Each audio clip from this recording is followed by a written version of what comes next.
Hello everyone and welcome to another tutorial video. In this video, I'll be showing you how you can create a user account in your Windows 10 PC. So let's get started. So what you want to do is basically go to the Start menu and click the fourth option from the bottom left corner of the screen.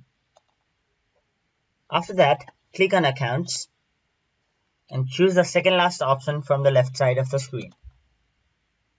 There, you can see the option to add someone else to this PC and you'll click on it.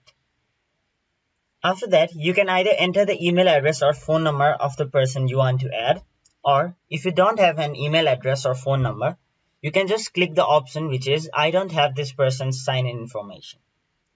After clicking on it, it will take you to this page where you can again either create a Microsoft account or add a user without a Microsoft account.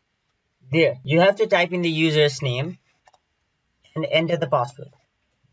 You can directly click on Next, or in case you forget your password for security reasons, you can answer to security questions. After answering all the security questions, you can click on Next, and there, you have successfully created a user in your PC. After that, by clicking on it, you can also remove the account or change the account type, and there, you can change the account type to either standard user or administrator. Hope this video was helpful to you, and if it was, please make sure to like this video and subscribe to our channel.